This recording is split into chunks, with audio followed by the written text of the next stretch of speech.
Part of traveling and planning a trip is deciding the different activities that you're going to do at your destination. Now, some places just naturally lend themselves to certain activities, while other places it's not so obvious what there is to do. In today's video, I want to talk about the different tours that you can include in your itinerary for your next trip. The first tour is probably the most common and what you're most familiar with, and that is the walking tour. Now, as the name suggests, there is walking involved. It is where you'll meet your tour guide at a designated location and walk around a certain neighborhood or set path to go over the history of that city or neighborhood, as well as different sites and monuments along the way. The walking tour is a great way to get acclimated to a new place, help you get your bearings and navigate as you've just entered the city, as well as get some history and some foundational information of that place.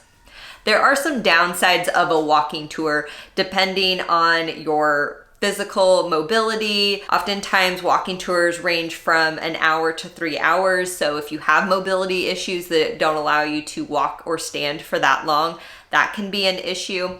Also, these happen in any type of weather. So rain or shine, that walking tour is going to happen, and those are typically outside. So that's something to keep in mind.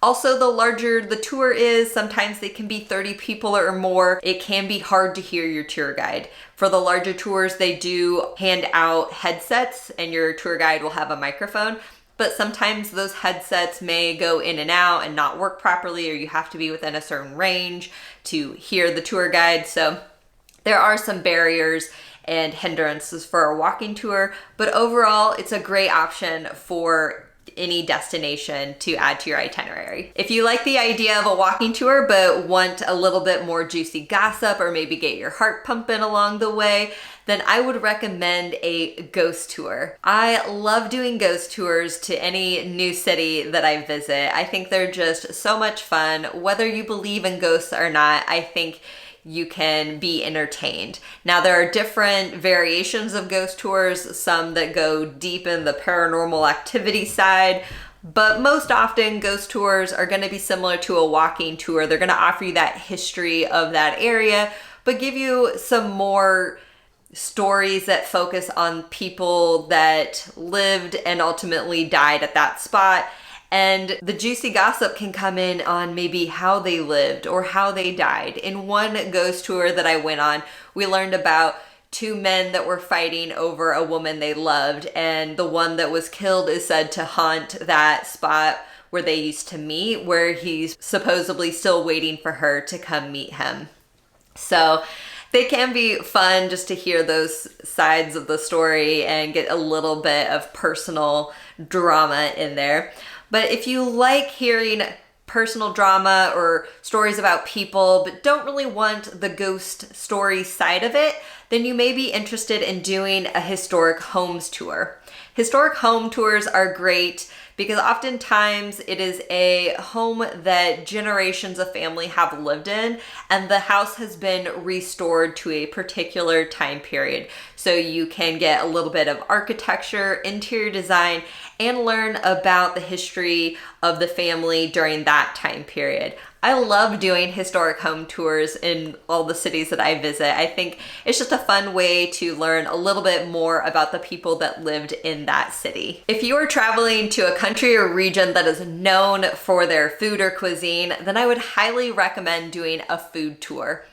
Food tours are a great way to get history, tour the area, while also sampling the different food along the way. I love doing a food tour right when I arrive at a destination because you get acclimated to the city, but you also don't have to worry about your first meal in that city. Food tours oftentimes provide you plenty of food that you leave that tour stuffed. They're a great way to introduce yourself to the different types of food of that region so you can kind of sample and decide what your favorite is. It also gives you great restaurant recommendations. So if you haven't planned out the meals for the rest of your trip there, then you can go back to the restaurants that you visited on the tour for the rest of your trip and have that already planned out. Similar to a food tour, and if you're of drinking age, is doing a beverage tour such as beer, wine, or spirits tour. If you are going to a wine region, then doing a wine tour will let you experience all the reds, whites, and everything in between that region has to offer. And it's a great way to sample the different types without having to buy individual bottles that can really add up and be quite costly. If you're coming to the Nashville area, we have the Jack Daniel's distillery just down the way. So you can see how whiskey is made at that distillery and sample the different variations. So if you're kind of new to the whiskey scene and you're not sure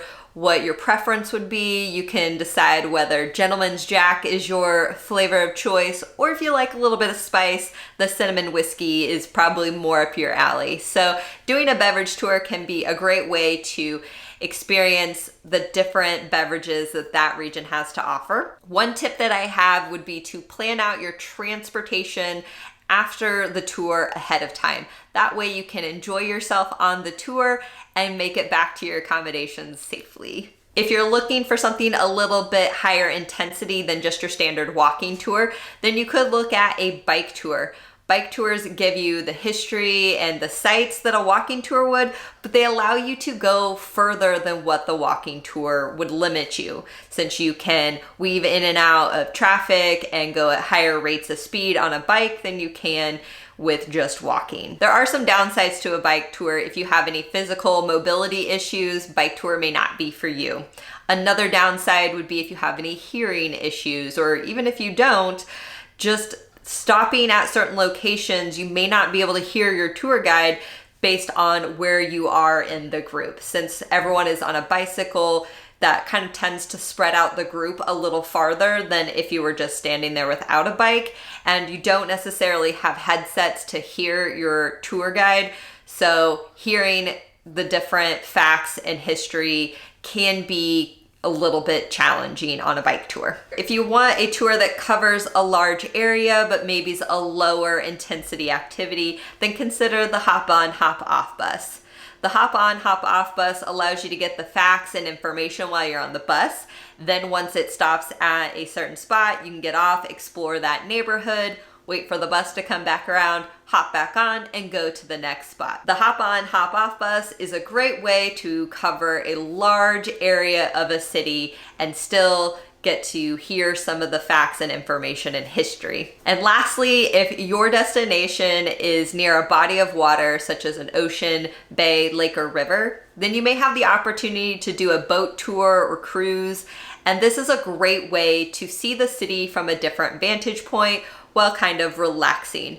Oftentimes, boat tours will provide beverages and light snacks. And if you combine it with the sunset or moonlight, you can add ambiance to your tour. So it can be a great way to relax, see a different side of the city, and just have an overall great experience. Those are some of the tours that you can include in your next trip. Leave a comment down below what are the type of tours that you like to do when you travel. Let me know, and I'll see you in the next video. Ciao for now.